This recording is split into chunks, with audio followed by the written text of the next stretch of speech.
Olá, sejam bem-vindos ao primeiro episódio do Lunch Break. O Lunch Break é um dos 6 eventos do SET Experience produzido pela SET, que receberá heads e CEOs de grandes empresas nacionais e internacionais do nosso mercado de tecnologia, mídia e entretenimento. A partir de agora, teremos um encontro marcado para um almoço de negócios, todas as terças. Contamos com um chat para comentários e networking entre participantes e convidados. E neste episódio abordaremos o tema Transformação Digital Tendências. Contaremos com a presença de nosso moderador, Mentor Neto, CEO da Spinoff Digital, e de seu ilustre convidado, Kleber Moraes, diretor-geral Amazon Web Services no Brasil. O almoço será servido. Bom apetite a todos e passo a palavra ao nosso moderador. Obrigado, Lívia. Boa tarde para vocês, bem-vindos. Esse é o Lunch Break. É a hora do almoço do SET Experience. A gente vai falar com gente criativa, gente inovadora, gente que está fazendo a diferença. Os encontros da gente já estão marcados. O próximo encontro é no dia 6 de julho, com o André Veloso, que é diretor e fundador da Drumwave. Ele vai falar direto, esse vai ser online, ele vai falar direto de Palo Alto. No dia 20 de julho, a gente tem a Ana Moisés e o Leandro Cruz de Paula, que são do LinkedIn, falando sobre desenvolvimento profissional. No dia 27 de julho, a gente vai falar sobre economia com a Mônica Waldvogel, da Globo News, para a gente discutir um pouquinho como é que vai ser a economia e o consumo e a produção depois da pandemia, né? Quando aconteceu depois da pandemia. No dia 5 de agosto, a gente vai falar, encerrando a série, a gente vai falar sobre conteúdo e transformação digital com o Marcelo Tass. Eu sou o Mentor Neto, eu sou publicitário, sou CEO da Spinoff e assino a coluna Últimas Palavras da revista Isto É. E hoje, o nosso convidado de hoje é diretor-geral da Amazon Web Services no Brasil.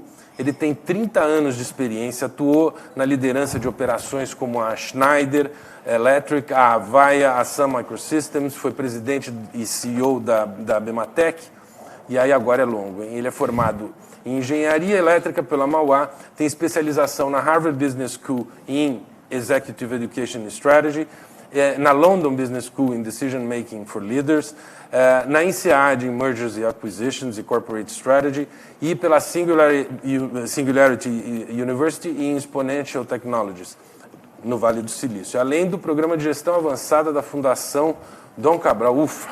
Kleber, bem-vindo, um prazer ter você aqui no nosso almoço. Neto, é um enorme prazer estar aqui inaugurando um Lunch Break, mas mais do que isso, estar presencialmente aqui, para mim é um prazer, depois de 1 ano e 3 meses, sem sair de casa. Acho que hoje eu inauguro uma nova fase para todos nós aqui e é um prazer, um enorme prazer estar aqui com você.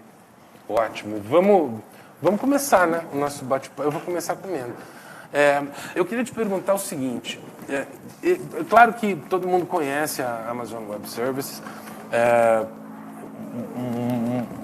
uma empresa enorme, né, um monstro dessa área, mas eu não sabia algumas coisas sobre ela. Eu entrei no site de vocês e aí eu vi assim, build, deploy, manage websites, apps e processes. É muito maior do que eu imaginava. Eu queria que você falasse um pouco sobre a Amazon Web Services, o que vocês fazem, que tipo de cliente vocês atendem. Então deixa eu começar te contando uma história do nosso surgimento.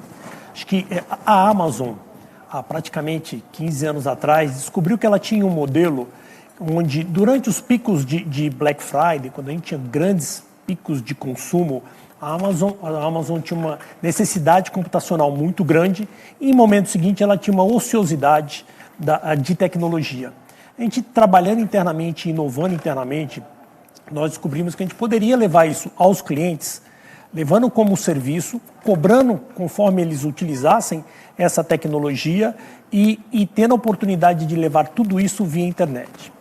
Fazendo um paralelo aqui, Neto, o que aconteceu com a energia elétrica, que no passado você tinha que ter um gerador, você tinha que cuidar da manutenção desse gerador, fazer um investimento muito alto.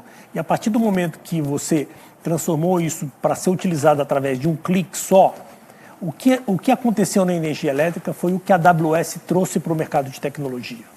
Ou seja, a gente disponibilizou toda uma infraestrutura de hardware, software, serviços, segurança, para levar através da internet para os nossos clientes e que ele pagasse conforme ele utilizasse, com a facilidade de gestão.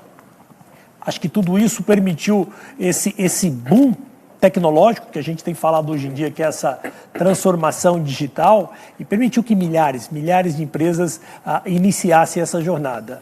E só para finalizar, acho que o nosso business da AWS está no dia a dia de todos nós. Do momento que a gente acorda e conversa com a Alexa para falar de como vai ser o clima, na hora que a gente faz um pedido de uma comida para ser entregue em casa, na hora que a gente joga e principalmente na hora que a gente assiste os nossos seriados na Netflix ou na Prime. Então, esse é um pouco do que a gente faz, é essa inovação e transformação que a gente tem para levar aos nossos clientes. Mas me fala uma coisa que eu até perguntei para você por fora aqui, antes da gente começar. Eu sempre tive a percepção que a Amazon Web Services era um serviço feito, um autosserviço, né? Eu entrava lá e tinha as ferramentas todas para fazer. Quando a gente marcou o nosso almoço, que eu comecei a ver o tipo de cliente que vocês têm, eu percebi que vocês não são uma consultoria, né? Mas vocês trabalham diretamente com esses clientes enormes, assim, trabalham juntos com eles, né? O que a gente chama que nós temos clientes de A a Z. Eu sou cliente da AWS, eu tenho lá a minha conta, onde eu armazeno as minhas fotos, tenho todo um histórico lá, e é o que você falou, a gente tem clientes no segmento financeiro, clientes como Itaú, Nubank, clientes como uma BR, clientes como a Riachuelo, ou seja, são vários clientes, mas acho que o interessante de tudo isso, Neto, é que naquela história que eu te contei, a partir do momento que a gente viabilizou que novos clientes pudessem utilizar a tecnologia a um custo menor e podendo inovar, a gente fomentou a explosão das startups. Então, hoje, claro, grande parte do mercado que a gente atua também é de startups. A gente teve a oportunidade de ajudar a maioria dos unicórnios que estão no Brasil a seguir essa jornada. Eu diria que hoje a gente tem solução para todos os tipos de clientes e tem ajudado muito, principalmente nesses momentos, a fazer essa transformação e esse desafio de inovação do nosso dia a dia. E já que a gente está falando desse momento, me diz o seguinte, como é que a pandemia afetou a AWS e se isso criou novas necessidades nessas startups? Porque muitas dessas startups foram pegas no contrapé, né? Na verdade. Eles estavam começando num determinado formato, pior até do que para grandes empresas que já estavam estruturadas, que podiam facilmente fazer uma transição para home office, por exemplo. Essas startups foram pegas no contrapé. Como é que a pandemia afetou vocês e esses clientes de vocês? Vamos começar um pouco pelo impacto para nós da AWS. De alguma forma, sendo uma empresa de inovação e tecnologia, a gente já tinha toda uma infraestrutura preparada para operar, vamos chamar assim. Eu estava acostumado a fazer as minhas videoconferências no aeroporto, indo para Seattle. A gente já tinha culturalmente a tecnologia como forma de trabalho. O que aconteceu e que nenhum de nós esperávamos era o impacto de estar, é o que eu falei, há 1 ano e 3 meses trabalhando de maneira remota, ou seja, primeiro, internamente, a preocupação com os nossos funcionários. Acho que teve uma preocupação inicial da questão de você preocupar com a saúde mental deles, a promover um ambiente de trabalho onde eles pudessem dar continuidade no dia a dia, tomar cuidado das famílias. Então, teve uma preocupação enorme nesse sentido. Acho que dentro de um princípio nosso que chama obsessão pelo cliente, foi ajudar os clientes. Nós tivemos impacto em praticamente todos os clientes de maneira diferente. Nós tivemos impacto em clientes onde a demanda aumentou consideravelmente. Então você teve o Rappi, você teve as empresas de game, onde a gente teve que entrar de uma maneira muito forte para aumentar essa elasticidade deles. Deixa eu te interromper que você falou Rappi. Pode falar. Rappi é uma das empresas que talvez tenha sido mais afetada positivamente. Se é que alguém, né? Se é que alguém pode dizer que foi afetado positivamente. Mas a demanda explodiu. Como é que você faz isso na AWS? De uma hora para outra, numa coisa absolutamente inesperada, um cliente de vocês explode a demanda. Assim. Isso impacta de alguma maneira? Vocês preparados ninguém está, né? Literalmente preparado. Vocês ainda têm essa vantagem de ser uma empresa da nuvem, né? Então, de certa maneira, vocês estavam familiarizados. Mas como é que foi o impacto para essas empresas que cresceram demais a demanda? Neto, primeiro, essa é a grande vantagem da nuvem. Ou seja, é essa elasticidade que faz, que proporciona aos nossos clientes necessitarem de uma demanda muito alta e a gente poder atender. Então, o caso do Rappi, o caso do iFood, o caso de clientes que tiveram uma explosão de demanda, internamente, a gente tem uma cultura de pensamento de longo prazo. Então, no Brasil, especificamente, a gente estava preparado para isso. Ou seja, há mais de um ano atrás, a gente fez um investimento de alguns bilhões de reais em aumentar essa infraestrutura para poder, em momentos como esse, ou em momentos como o crescimento dessa transformação digital, a gente pudesse estar atendendo a esses clientes. Então, de certa forma, a gente está preparado. A nuvem, esse é o grande benefício da nuvem, é poder promover essa elasticidade, você não ter que estar preocupado em comprar capacidade e poder escalar. Então, esse eu diria que foi talvez os clientes onde a gente apoiou de maneira muito forte. E me fala uma coisa, não sei nem se você pode falar sobre isso, mas a infraestrutura está no Brasil ou ela tá lá fora ou é um mix dessas duas coisas? Eu te pergunto pelo seguinte, eu adoro quando você vai fazer teste de velocidade de internet, tanto na empresa como em casa, você vai fazer o teste de velocidade, aí ele conecta com Jundiaí. Aí dá uma velocidade maravilhosa, né? Porque você está ali 300 mega daqui para Jundiaí, né? Aí você conecta num site de fora, pega o backbone brasileiro ali da história e ele despenca. Como é que vocês trabalham? Você pode falar? Eu posso, se essa infraestrutura falar. está aqui ou se ela está no mundo? Neto, há 10 anos atrás, a AWS decidiu investir no Brasil, então nós montamos uma infraestrutura de data center, que a gente chama região. São 25 regiões no mundo, onde uma região é composta por clusters de data center. A gente tem 3 zonas de disponibilidade que permite fazer isso que você comentou. Permite dar uma baixa latência, segurança e, com certeza, disponibilidade. Então, o Brasil é um país que a gente decidiu investir de maneira muito forte. Então, quando você vê a região de GRU, é onde a gente tem clientes que trabalham e operam aqui, mas essa é a vantagem da nuvem. Você não tem que estar preocupado se você está rodando numa região específica ou em outra. Você tem que entender muito da latência. Quando eu estou fazendo uma transação no Pix, que eu preciso que aquilo tenha uma velocidade muito alta, ou quando eu vou olhar o meu extrato bancário, por exemplo, é uma coisa que eu estou disposto a guardar mais tempo. Então, isso é que os clientes analisam no dia a dia, aonde ele pode estar utilizando essa infraestrutura, aonde ele tem um diferencial de custo, onde ele tem uma vantagem competitiva. Então, esse é um modelo muito abrangente e é um modelo, Neto, que a gente tem um trabalho muito forte de cultura com esses clientes, que muda o mindset, muda aquela mentalidade de que eu tinha que comprar uma capacidade de armazenamento, onde eu tinha que me preocupar com outros aspectos. Eu acho que hoje é uma coisa que culturalmente tem que mudar. Eu estava falando, Neto, que eu tenho 2 filhas, e essa diferença cultural, talvez seja a diferença cultural minha com as minhas filhas. Por exemplo, eu tenho meu carro, eu pago o seguro, claro. Quando eu venho para cá... Você tem HD externo? Deixa eu te fazer uma pergunta. Você tem HD externo na tua casa? Eu também tenho. E culturalmente eu trabalho com esse meu mindset, vamos chamar assim. Claro. As minhas filhas não têm carro.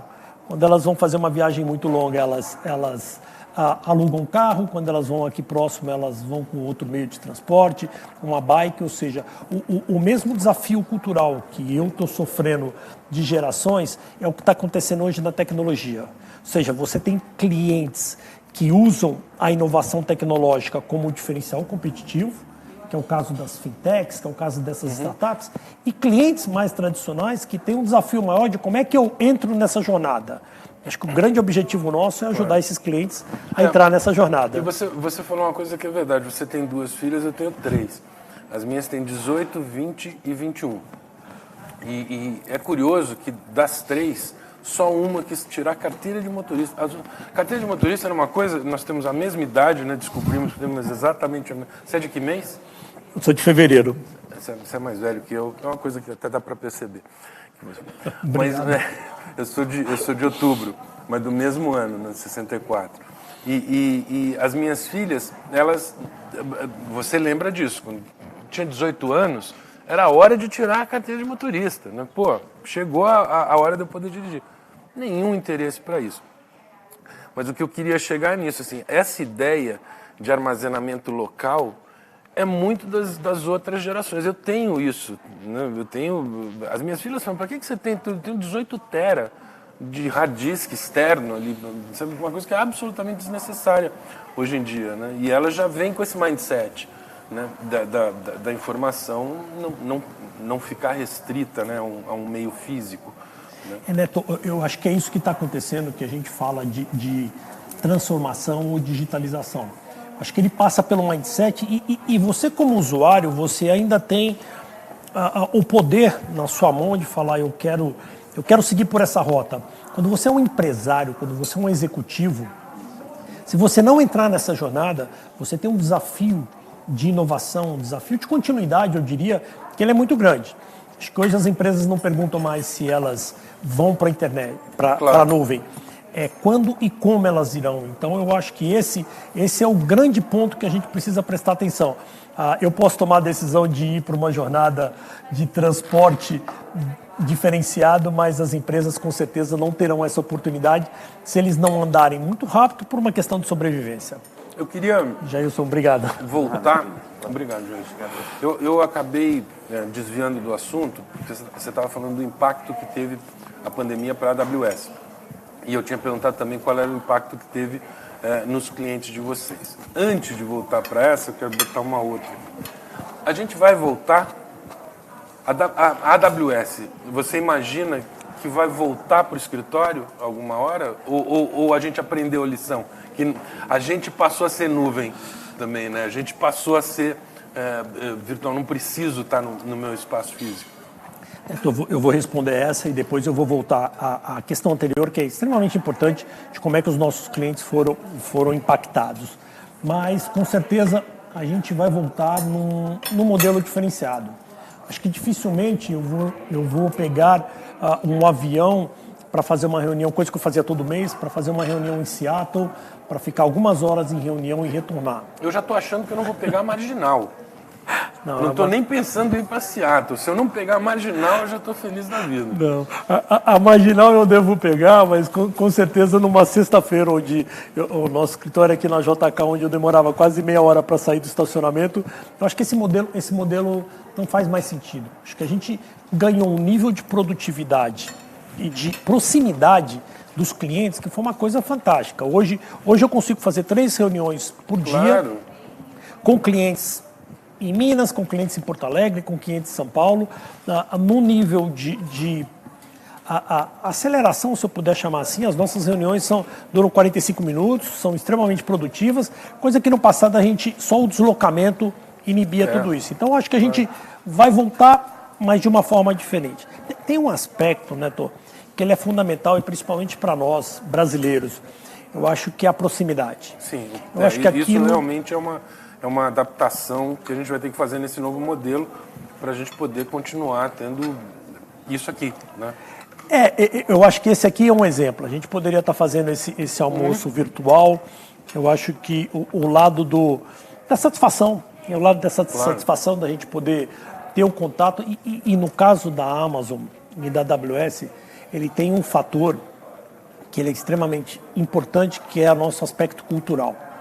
A nossa cultura é muito forte. Quando eu falo que durante essa pandemia a nossa obsessão pelo cliente, em ajudar naquele cliente que precisava ter uma demanda maior de consumo, para ajudar em centenas de clientes que tiveram o seu negócio impactado, que a gente teve que ajudar em customização e redução de custo desses clientes, A gente teve clientes onde a gente conseguiu reduzir entre 20% a 50% do gasto dele com a inovação.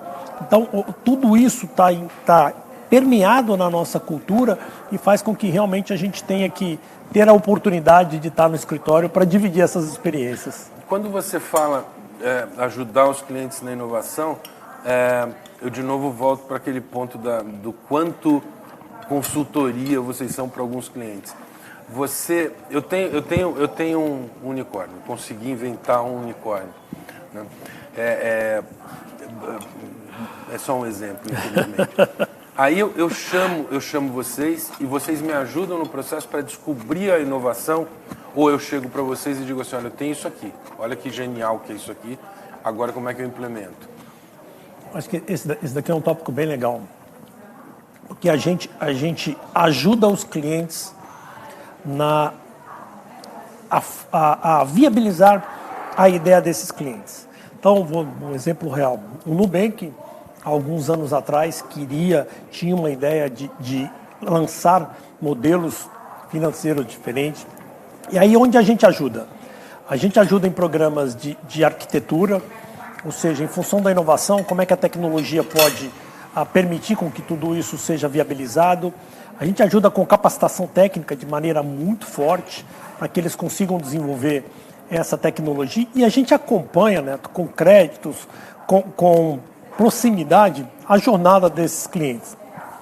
A gente fez isso com centenas de clientes. Vários desses unicórnios que você mencionou começaram com apoio muito forte da AWS. E a gente tem feito isso numa constante, ou seja, a gente ajuda muito a viabilizar as ideias dos nossos clientes. E a gente chama isso trabalhar de trás para frente. Ou seja, primeiro a gente foca em qual é a ideia que esse cliente tem, aonde ele quer inovar, e aí a gente, de trás para frente, viabiliza a arquitetura que ele necessita, viabiliza os serviços que ele necessita e ajuda ele nessa jornada. Acho que a gente tem falado muito em jornada digital, mas isso é um processo muito longo. Isso é um processo que, por exemplo, recentemente a gente fechou um grande contrato com o Banco Itaú, foi um contrato de 10 anos. Isso eu ia te perguntar também nessa pergunta. Os clientes de vocês são contratos de longo prazo ou são jobs, assim? Ou são os dois também? A gente tem de tudo. A principal preocupação nossa é atender o cliente. Então, no caso, eu vou dar exemplos. A gente tem jobs pontuais de ajudar o cliente em necessidades específicas. Por exemplo, a Oncoclínicas, logo que veio a pandemia, ela precisava colocar todos os seus funcionários trabalhando de casa. A gente ajudou num job específico, no final de semana. Até especificamente assim você chega. Até específico, por isso é o nosso foco no cliente. Entendi. Até grandes contratos como o do Itaú, que significa ajudar a jornada, capacitar, fazer tudo o que é necessário para esses clientes. Então, quando a gente olha, a nosso principal interesse é apoiar o cliente nessa jornada e fazer com que isso tenha retorno. Fazer com que tenha retorno tanto para o cliente e muitas vezes para a sociedade. A sociedade, claro. Acho que uma coisa que a gente falou durante esse período, a gente ajudou algo como 2.300.000 crianças no estado de São Paulo a ter treinamento remoto. Eu acho que isso é um lado que a tecnologia está imbuída no nosso dia a dia e ajuda a todos. Tem uma coisa que é inerente a esse momento, é que o fato das vacinas poderem ter sido desenvolvidas numa velocidade tão rápida tem a ver com a nuvem, tem a ver com essa capacidade de inovação, essa capacidade de flexibilidade, de elasticidade. Então, por isso que eu digo, hoje esse está dentro do nosso DNA, essa inovação e transformação. E você sabe que tem uma pessoa que está assistindo a gente, que é meu amigo de infância, que é o Luiz Rego, que está lá com vocês. Ontem ele até me falou que ia assistir aqui a gente conversando. E eu lembro que no tempo ele foi Cisco, e no tempo da Cisco, várias vezes, ele apresentou para a gente alternativas, isso voltando um pouco para o mercado de comunicação, né? Numa época que nem se falava em pandemia, não se falava nem de Zooms da vida ou de videoconferências como a gente tem hoje habitualmente, né? A minha mãe assiste live, né? Assiste live, sabe que é a live, sabe como é que está acontecendo, quer saber como é que faz para fazer uma live. Então, nessa época, o Rego apresentava para a gente alternativas de produtos que é muito difícil a gente saber que existe, né? Quer dizer, deve existir um monte de produtos dentro da AWS que mesmo essas startups, mesmo o pessoal que está mais antenado, não conhece, né? Então, vocês apresentam essas soluções também. A gente sempre apresenta a solução inerente ao problema do cliente. Então, um exemplo que a gente usa, só de banco de dados, nós temos mais de 14 bancos de dados. A nossa principal função, a função da minha equipe é entender qual é a necessidade do cliente, entender o que o cliente quer inovar ou necessita acelerar uma jornada dentro dele e aí levar o melhor serviço para esse cliente. A nossa preocupação da jornada da nuvem, Neto, isso é extremamente importante. E eu vou usar um outro exemplo aqui, é mais ou menos você quando começa a utilizar, ou começou a utilizar energia elétrica. No começo você deixa a casa ligada, no momento seguinte você começa a pagar mais caro, você começa a apagar a luz, no segundo momento você cresce e gasta mais, aí você começa a colocar automatização. Então é essa jornada que a gente faz com os nossos clientes na nuvem, de poder contribuir para eles, de realmente levar não só esse portfólio de produtos, mas ajudá-lo nesse modelo de transformação e utilização. Porque, apesar de sermos uma empresa jovem, esse modelo já está estruturado e consolidado. Quantos anos tem a AWS Brasil vai fazer 10 anos. 10 anos, é nova. Né? Agora em dezembro, globalmente a gente tem 16 anos, a AWS Brasil 10 anos. 10 anos e aí é muito motivo de orgulho, ajudando milhares de startups a se viabilizarem, capacitando uma enormidade de técnicos, de pessoas executivas dentro dessa jornada. Então, a gente tem muito orgulho de contar essa história. E já que a gente está falando de Brasil, assim, da AWS no Brasil, Carlos Fini, que é o presidente da SET, mandou uma pergunta aqui para a gente. Como é que você compara a infraestrutura de acesso da nuvem no Brasil com a de outros países? E se você puder fazer uma passada, uma leitura do urbano e rural, né, aqui no Brasil, seria interessante. Vamos lá. Um ponto que é fundamental para todos é que hoje o Brasil não fica aquém em tecnologia dentro da AWS com nenhuma outra região do mundo. Ou seja, grande parte dos serviços que a gente tem em qualquer região, a gente disponibiliza no Brasil. Então, essa diferenciação não existe. A questão de latência a gente atende de maneira efetiva e hoje já é algo que a gente lida com essa velocidade. Eu dei o exemplo do Pix, eu dou o exemplo da compra no iFood. Então, você tem toda essa latência. Obrigado. Você tem toda essa latência que permite com que seja igual a qualquer outro país do mundo. Acho que o que diferencia muitas vezes para nós são as distâncias territoriais. Você falar que eu consigo chegar com uma internet numa fazenda longe de São Paulo, você tem dificuldade de conexão naquela ponta.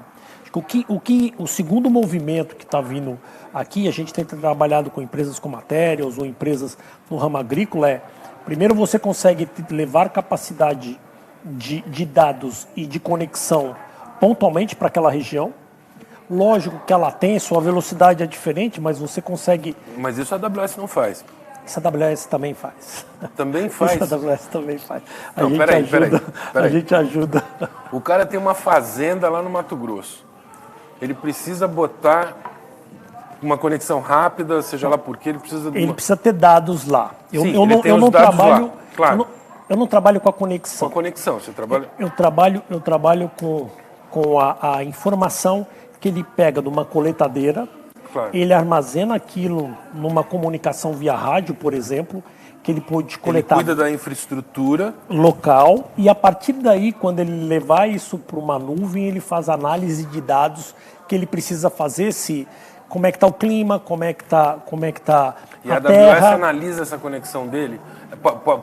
Ele pode ter uma latência ali que a AWS levanta para ele esse problema de infraestrutura dele para ele resolver? Não, a parte de comunicação a gente não entra. Aí são empresas como a Embratel, nosso patrocinador, um grande amigo que está aqui, todos, eles provêm essa infraestrutura. Sim, a infraestrutura sim, mas agora, a análise de resultado dele você faz. A análise é nossa e vários dos nossos dispositivos, eles conseguem conectar os dados e depois, em algum momento, você levar isso na hora que você chegar num local onde você tenha acesso à comunicação, você levar isso para a nuvem. Claro. Acho que um exemplo que eu posso dar também é a própria Embraer.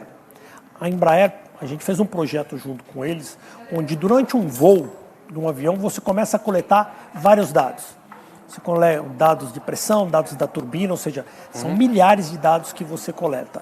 E no momento que você chega no aeroporto, você transmite aquilo para a nuvem, você descarrega, e a partir desse momento você consegue analisar eventuais problemas que possam estar existindo, você diminui o tempo de permanência no solo, ou seja, é muito dentro dessa linha de você usar a comunicação e fazer uma análise depois. Mas agora, como você está dentro disso, você vive isso no dia a dia, eu te pergunto, e talvez a pergunta do Carlos Fini também passe por aí, você sabe o que está acontecendo no mundo, independente da AWS, né? Nesse setor.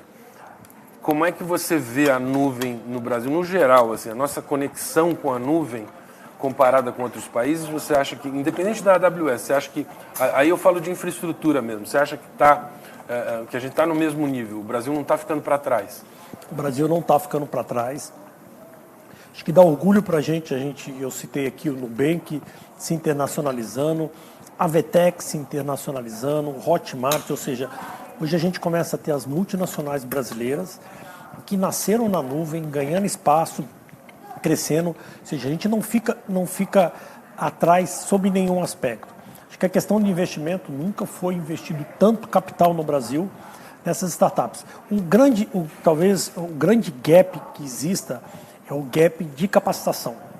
Acho que hoje realmente no Brasil a gente tem mais de 200 mil vagas no mercado de tecnologia, que são essas pessoas que ajudam nessa transformação, são essas pessoas que fazem com que a gente transforme o negócio, o seu negócio através da tecnologia. Então hoje, se eu colocar um gap que existe no Brasil comparado a qualquer outra empresa que opera fora, é a questão de capacitação. Tá, entendo. Me fala uma outra coisa. Como é que vocês estão enxergando para os clientes de vocês esse momento de pós-pandemia? Porque assim, da mesma maneira que...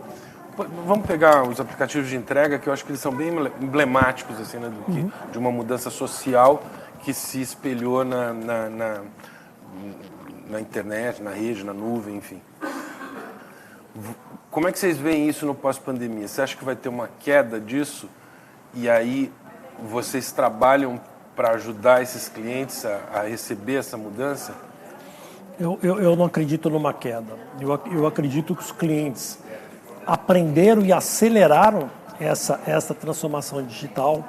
Eles têm tido uma oportunidade gigantesca de se atualizar, eles aprenderam que é possível inovar. Acho que eles aprenderam e nós aprendemos aqui, Neto, que eu não preciso fisicamente ir ao cliente para fazer uma reunião com ele, coisa que eu fiz ao longo da minha história toda, claro. E hoje a gente aprendeu a fazer coisas diferentes. Os clientes aprenderam isso. Os clientes sabem que... E o consumidor também. E o consumidor também. Eu vou contar da minha esposa que ela não era uma fã de fazer compras online. Sim. Hoje, grande parte do que ela compra é online. Eu vou falar do meu pai, que até então não tinha contato com a Alexa, e hoje ele conversa com a Alexa das notícias. Ou seja, acho que nós ganhamos essa experiência digital, aprendemos e nos lançamos em utilizar isso como benefício sim. próprio. Então, acho que tanto as empresas quanto nós saímos dessa fase de uma forma diferente. Numa fase difícil, né? Acho que nós estamos batendo aí 500 mil pessoas. Ontem, 520 quase já. 520 mil pessoas. É triste. Eu acho que é triste a gente passar por tudo isso. mas saindo diferente. Eu acho que o grande ponto que eu sempre coloco é a gente tem que sair diferente, mas sair com uma preocupação social cada vez maior, que é como ajudar a sociedade, como diminuir os gaps, e um pouco disso a gente tem batido, por isso a gente coloca tanta questão de educação na frente de várias coisas. Eu vou fazer um parênteses aqui, né, tô aqui. Semana passada um projeto bem legal nessa área, fechou uma parceria com o iFood.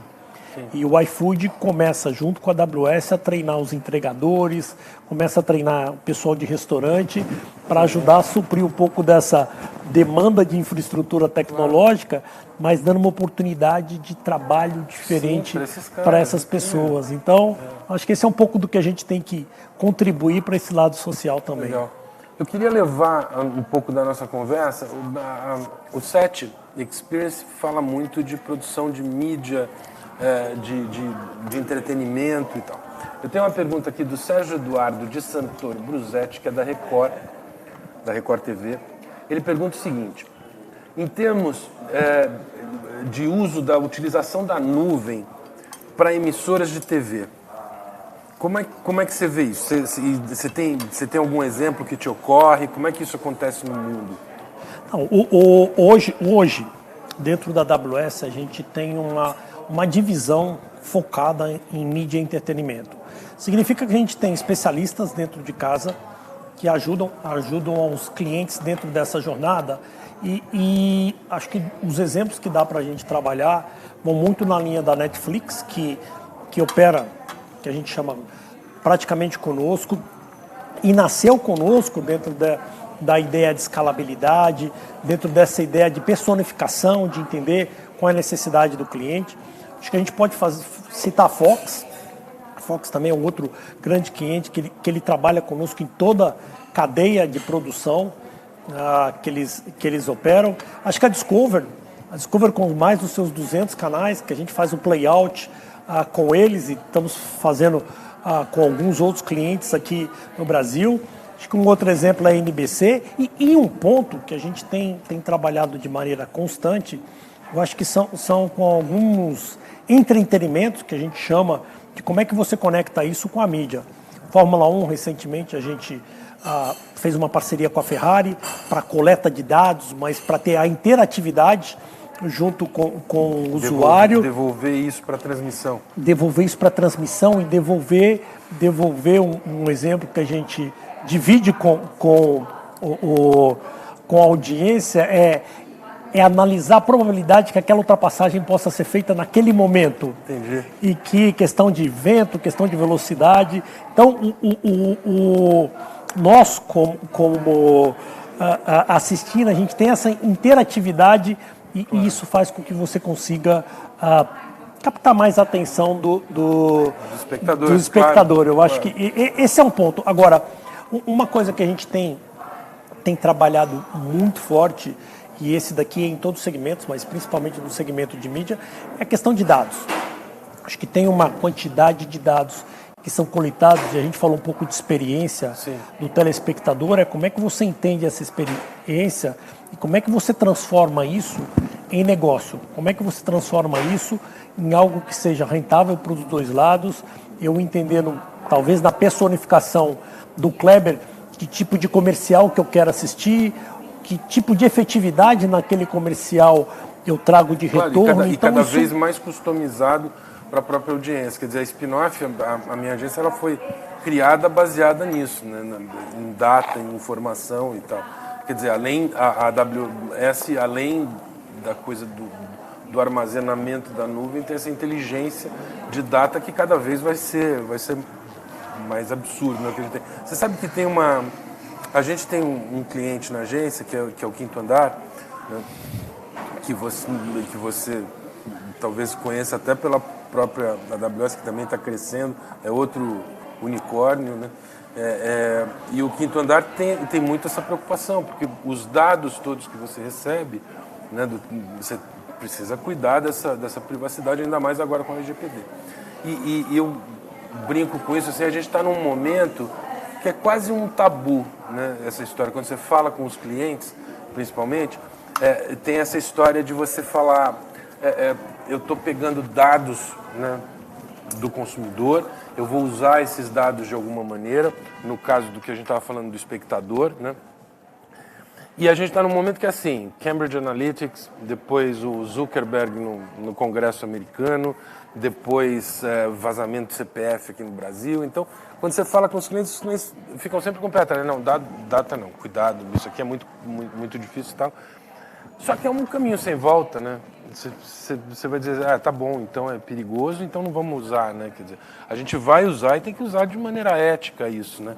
E eu não sabia que a AWS também tem isso, quer dizer, também ajuda no conhecimento do consumidor ou do espectador, né? De quem quer que seja.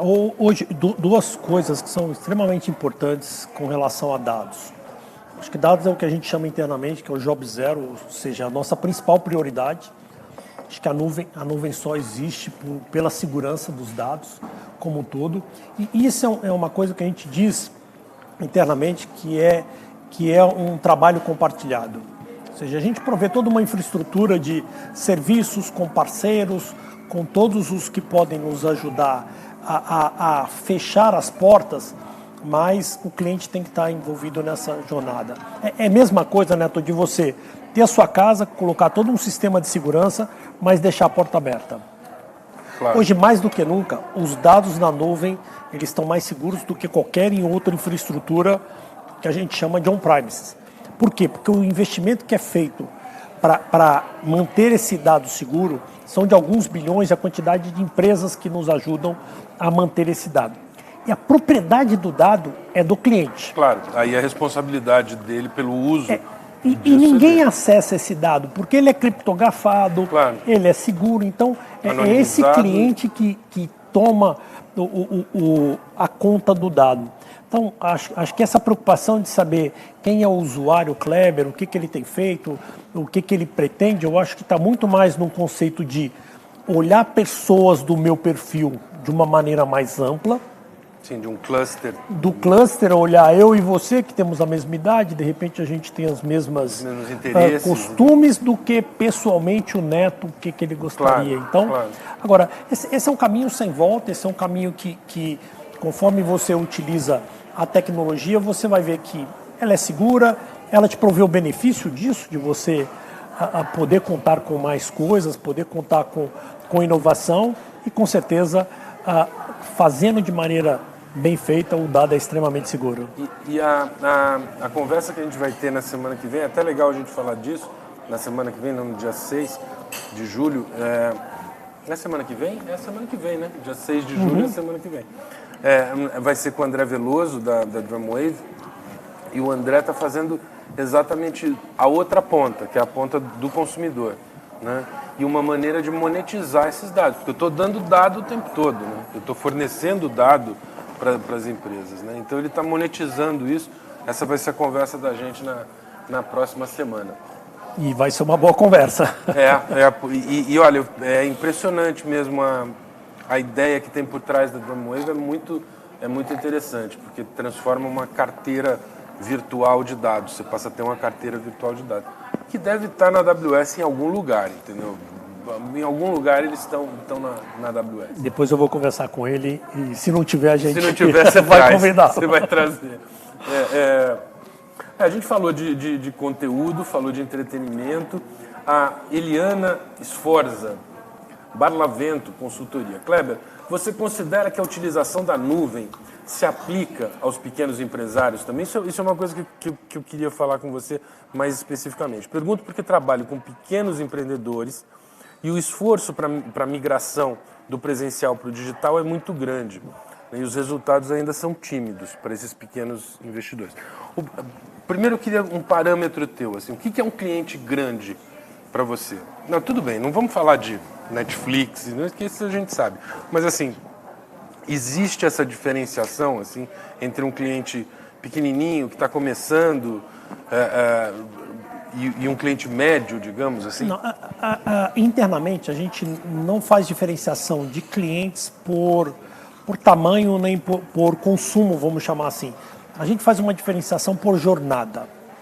Aqueles clientes que já entraram na jornada, que usam a nuvem, que têm feito migrações ao longo da sua jornada e tem o benefício de tudo isso. Então esse é um cliente onde a gente precisa capacitá-lo mais, que a gente precisa de uma ajuda maior. Um exemplo desses é o BTG. O BTG+ foi um banco de varejo que foi feito durante o período de pandemia. Então é um ciclo muito curto. Até clientes que, como eu, que gasta $10 por mês, que são atendidos de maneira diferente em função da jornada. Então, quando ela pergunta se os clientes de porte médio podem adotar e usar todos os benefícios da nuvem, eu diria que, com certeza, e já deveriam estar trabalhando nesse modelo. Eu geri empresas nacionais, foi o caso da Bematec, que eu posso citar como exemplo, que é uma empresa de porte médio para grande, onde a necessidade de investimento em tecnologia que eu tinha para suprir as necessidades de negócio, muitas vezes eram muito altas, coisa que o investimento impactava, e hoje, isso na nuvem, você pode fazer desenvolvimento de novas tecnologias a um custo muito baixo. Então é o contrário da preocupação É o contrário. É o contrário da preocupação da Eliana. Eliana, você imagina ter que gastar milhões de dólares ou milhares de dólares para comprar servidor, armazenamento e fazer tudo isso, sendo que você pode gastar dezenas de dólares para ter quase o mesmo serviço. Você vê que a Record está assistindo a gente em peso. O Emerson Costa, também da Record, pergunta para a gente o seguinte: o Amazon Light Sale é uma oportunidade do pequeno empreendedor desenvolver um site, por exemplo? Acho que sim. Eu acho que os nossos serviços, e essa é a grande vantagem... Light Sale é um produto da AWS. Dá uma passada. Ele para você fazer desenvolvimento de novos serviços, para você poder acelerar. Eu acho que dos 200 serviços que a gente tem o serviço, e talvez, Neto, essa seja o grande diferencial. A mesma infraestrutura de segurança que um cliente de porte médio, que foi o que a gente mencionou aqui, usa, é o mesmo que um banco como o Itaú usa, ou é o mesmo que o Capital One globalmente usa. Então, o serviço ele se diferencia por você poder começar pequeno e escalar muito rápido.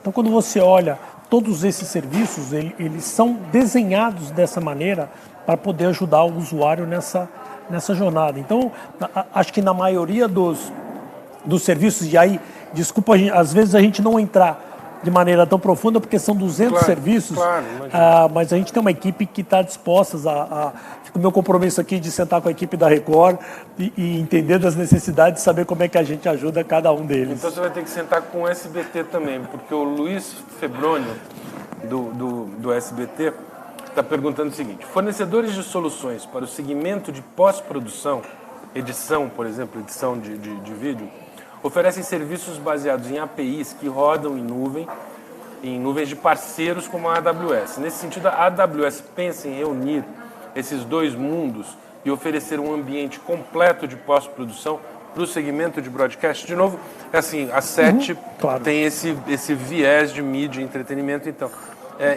e é uma pergunta interessante. Eu até falei, Luiz, eu vou pegar carona na sua pergunta. Eu até estava vendo outro dia o Fotopia, né, que é um Photoshop online, né? Eu trabalho muito com mídia gráfica e tal. É um Photoshop na nuvem, né? Que claro que é muito menor o esforço e a necessidade que o Luiz está levantando na questão dele. A AWS pensa em ter esses dois mundos e ter uma solução de pós-produção na nuvem para broadcast? Então, Luiz, o que a gente faz é dar um apoio a todas essas software houses para desenvolver e crescer em cima da nossa plataforma. Então, dificilmente a gente vai entrar como um integrador de sistemas. O Luiz pode entrar. O Luiz cria essa startup de pós-produção na nuvem e aí trabalha com você. Ele usa um dos milhares de software houses que a gente tem, são milhares de empresas que usam nossa infraestrutura e leva esse serviço diferenciado. Então, com certeza, a gente apoia e a gente investe muito. No ano passado, para a gente ter dimensão, a gente investiu quase $1 bilhão ajudando ASVs e startups dentro dessa jornada para a nuvem. Você tem uma ideia de quanto disso tem a ver com mídia e entretenimento? Não tem. É difícil, eu não tenho esse... Mesmo porque é fragmentado demais, né? O que acaba acontecendo hoje em dia é que o ecossistema começa a se relacionar. Então você pega uma aplicação específica de um ERP, mas você tem uma aplicação de segurança, você tem um software que faz uma transferência de dados, ou seja, hoje a interconexão é muito grande, o ecossistema é muito grande, Neto. Então eu não tenho esse dado preciso, mas só voltando o SBT, sim, eu acho que eu tenho uma reunião agendada com ele semana que vem. Então, olha, uma dica para o pessoal da Record, tem que correr, né? Tem que correr para fazer a reunião também. Jailson, obrigado. A gente vai agora para uma... Já que a gente estava falando de questão técnica, e eu entendo que talvez essa não seja uma expertise da AWS, apesar de que em 200 produtos provavelmente vocês têm isso. Como é que você vê o crescimento de AI, né, de inteligência artificial, de machine learning? Como é que a gente está? E aí é legal um panorama disso. Como é que você vê no Brasil isso? Né, como é que você vê lá fora? Talvez não necessariamente com a AWS, mas a tua percepção do mercado. A percepção... Bom, tem um jargão que todos dizem que dados é o novo petróleo. Acho que de tudo isso que a gente veio conversando ao longo desse almoço, que tá fantástico... Não, esse almoço é ótimo, porque como eu faço a pergunta, eu como, enquanto você responde, entendeu? Você já não tem essa chance. Não, mas é um prazer. Mas hoje do que a gente falou aqui, ele tem muito a ver com a questão de você utilizar dados. Então, dados é o novo petróleo. A partir daí você começa entendendo perfis de clientes, entendendo necessidades, criar muitas vezes novos negócios em função disso, viabilizando estratégia de negócio. Eu gosto de dar um exemplo, Neto, de até que ponto vai a utilização de dados e como é que isso impacta negócios. E um exemplo muito simples, que eu vou retomar, um exemplo do iFood. Ou seja, durante a pandemia, o pico e a necessidade de entregas foi muito alto e começou a ter um atraso nas entregas, impactando o cliente final. A gente fez um trabalho, e aí eu vou voltar, de machine learning, inteligência artificial, analisando todo o processo de produção do restaurante, analisando toda a parte de roteirização das entregas, a localização dos entregadores. E a gente conseguiu reduzir em 12% o prazo médio de entrega da comida, reduziu a ociosidade em 50% dos entregadores e aumentou a satisfação do cliente quase em 10 pontos. Então, hoje em dia, mais do que nunca, a inteligência artificial atrelada à coleta de dados, sim, ela permite você desenvolver novos produtos, permite você fazer essa inovação necessária, ou seja, toda análise do que a gente discutiu aqui, ela é feita em cima desse perfil e dessa análise de dados que está aí. Uma outra, talvez revolução, outra tendência que vem muito forte, que você mencionou aqui, de conhecer os dados do Neto, é o Open Finance.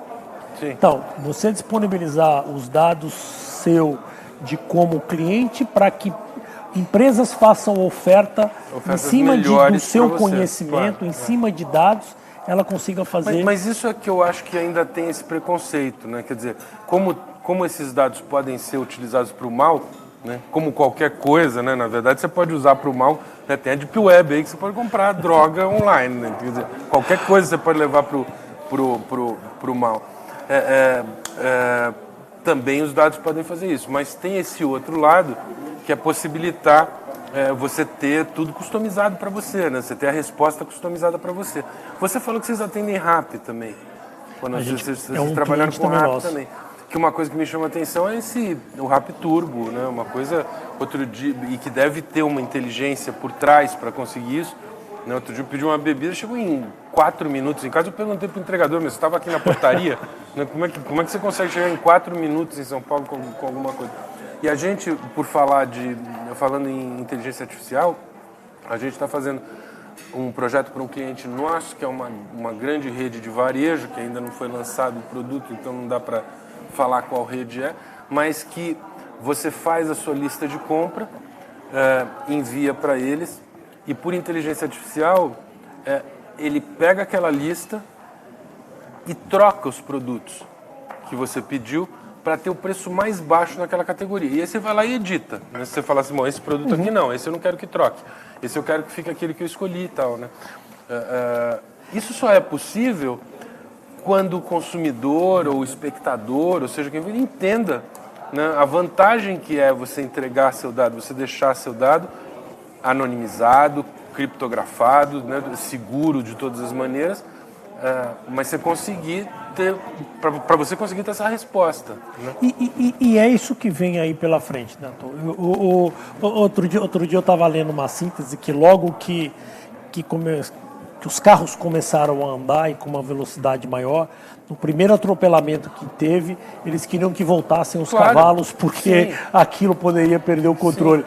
É mais ou menos esse paralelo que a gente está fazendo, ou seja, o benefício é tão grande por aquele lado que a gente precisa ter regulamentação, a gente precisa ter formas de como é que você atende a essa evolução sem travar a evolução. Eu acho que esse é o grande ponto. É a história do imperador romano que, quando viu a primeira catapulta, proibiu os engenheiros de fazer qualquer outra arma de guerra, porque a catapulta era a arma definitiva. Não ia ter nada mais moderno que uma catapulta. Né? Então, a gente está vivendo esse momento agora. Isso agora, quer dizer, não adianta você falar que data é perigoso e tal, você vai ter que resolver para o nosso próprio bem, né?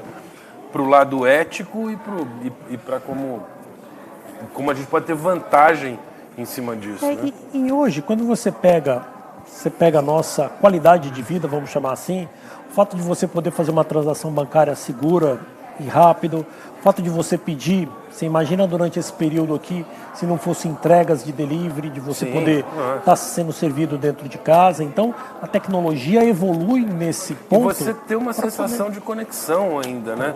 Resta ainda alguma conexão, né? Quando você pode falar numa live ou numa videoconferência, ou quando você pode...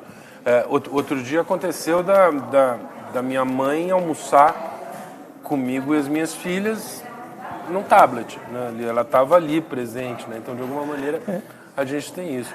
Tem uma frase, Neto, que a gente usa internamente, que é still day one. Ainda a gente está no primeiro dia, ou seja, de tudo que vem por aí, de tudo que a gente está falando de carro autônomo, a gente está falando de 5G, de tudo isso que vem por aí, a gente está no primeiro dia de uma grande revolução. A gente sempre usa essa figura dentro de casa, dizendo still day one, dizendo o gasto global em nuvem é algo entre 5% a 10% do gasto total de TI, e o próprio Gartner acredita que isso deva estar atingindo 50% do gasto até 2040. De 5% a 10% de nuvem? Do gasto total que as empresas fazem em nuvem. Meu Deus, mas aí tem um espaço para crescer gigantesco. Eu imaginei que fosse muito mais que isso já. Tem um bom espaço, né? Tem um espaço enorme aí para crescer. Mas, até para ir encerrando a nossa conversa, você falou aqui de 5G, né? Como é que vocês estão se preparando para isso? Qual é a expectativa que você tem? Vai aumentar a demanda do serviço de vocês, né? Porque, de alguma maneira, a velocidade aumenta, eu posso fazer mais coisas, né? Você sabe que eu trabalhei com... A minha formação sempre foi em publicidade, e eu trabalhei com um diretor de arte que fez essa transição, né? Ele trabalhou na época que não existia computador, né? Eu também, né? Também sou velho e trabalhei nessa época, mas houve uma época que você não tinha Photoshop, não tinha nada, você trabalhava no papel, né? E aí, quando o Photoshop apareceu, a gente falou assim, pô, que ótimo, né? Um trabalho que levava 4 horas para fazer, agora eu faço em meia hora. Mas você vai continuar trabalhando 4 horas, só que você vai ter que fazer muito mais coisa em cima daquilo, né? Quer dizer, o 5G vai possibilitar uma velocidade enorme, mas vai também fazer com que o negócio de vocês precise aguentar essa infraestrutura, porque mais gente vai pedir informação na nuvem, não? No fundo, a quantidade de dados que você começa a trabalhar, ela é gigantesca. Você imagina um carro autônomo andando, ele tem que ver a proximidade. Na hora que o semáforo amarelar, ele tem que parar. Então, tudo isso faz 2 movimentos, são movimentos fortes. Que é você ter o que a gente chama de computação de borda, a nuvem avançar para ter a latência baixa e proximidade, significa você fazer uma rede ampla para poder fazer gestão de tudo isso, e uma capacidade analítica de análise de dados, de bilhões de dados, muito grande. Então isso causa uma nova revolução de quantidade de dados, de oportunidades que surgem, de como é que você pode ter um novo tipo de negócio, como é que você pode pensar em deslocamentos diferentes. Então, por isso que a gente coloca que tem uma revolução acontecendo. Essa revolução passa pela nuvem. O 5G vai substituir tudo que a gente pensa de infraestrutura de rede hoje? Acho que é uma evolução. A gente sempre olha no aspecto evolutivo. É claro que a partir do momento que Vocês estão se preparando para isso já. A gente está se preparando. Recentemente a gente soltou também um anúncio de mercado com a Telefônica, já fazendo testes aqui no Brasil. Então, isso de novo é inevitável. Agora, a oportunidade aí, ela abre para todos os lados. A gente está falando muito de mídia aqui, a gente correlaciona isso com saúde. Você imagina você ter um acidente e poder conhecer no neto e eu ter, de maneira confidencial, acesso a dados que eu te ajudo a salvar sua vida. Então, sim, o tamanho da oportunidade que abre é tão grande que é por isso que a gente fala, Neto, que still day one, tem muita coisa bonita por vir. E eu vou bater um pouco nessa tecla, isso é bom para o usuário. Acho que a nossa qualidade de vida tem aumentado, o nosso ciclo de longevidade tem aumentado, isso, tecnologia e inovação tem ajudado nesse aspecto. Kleber, eu queria te agradecer pela nossa conversa. Se você tem mais alguma coisa que você queira dizer, algum assunto que a gente não passou, que você achou interessante, que você acha interessante? Não, Neto, eu acho que a gente cobriu tudo. É um prazer falar com você, é um prazer estar aqui no Lunch Break. Eu acho que tem muita coisa que a gente precisa ajudar os nossos clientes. E por isso a gente usa a palavra jornada, porque realmente é uma coisa que passa por capacitação, passa por cultura, passa por testar e errar. Claro. Eu acho que isso faz parte da nossa cultura também. A gente está muito aberto a ajudar esses clientes nessa jornada. E mais do que isso, acho que eu vou voltar de novo nesse ponto, ajudar a sociedade, principalmente a nossa do Brasil, a diminuir gaps que a gente tem. A AWS, a gente realmente acredita que ajudando empreendedores, ajudando startups a sonhar, eu acho que essa é a palavra, é a sonhar a ser o novo Nubank, é sonhar a ser a nova Hotmart, é sonhar a ser o novo Quinto Andar, que você mencionou aqui. Eu acho que a gente quer habilitar esses jovens estudantes e pessoas a ter esse sonho de ter um emprego digno. Gente que já nasce com esse chip, né? Gente que já espera isso da gente. Né? Ele já espera isso e ele pode vir nessa jornada que hoje muitas pessoas falam que todas as empresas no futuro serão digitais ou estão indo para essa jornada, e você permite realmente a gente tentar construir algo melhor para o futuro do Brasil. Então muito dessa aposta que a gente tem feito por aqui e dizer que os clientes podem contar conosco nessa jornada. Legal. Kleber, um prazer. Obrigado para vocês que ficaram com a gente até agora. Semana que vem, então, dia 6, a gente tem a presença do André Veloso, onde a gente vai falar muito sobre o que a gente falou aqui, sobre dados e como a gente vai lidar com isso daqui para frente. Kleber, vai ter que ser assim só. E eu espero que a gente tenha outros almoços presenciais para poder conversar. Muito bom, Neto. Legal, gente. Obrigado. Até a próxima. Chegamos ao final do Lunch Break e agradecemos a presença de todos. Preocupada com a nossa equipe e convidados, a SET seguiu todos os protocolos de segurança da Covid-19, disponibilizando álcool gel e respeitando o distanciamento social. Se você perdeu algum trecho ou deseja assistir novamente este episódio do Lunch Break, acessem o nosso conteúdo on demand no setexperience.org.br. Siga nossas redes sociais e acompanhem toda a programação. Set Experience, tecnologia, conteúdo, networking. Até breve!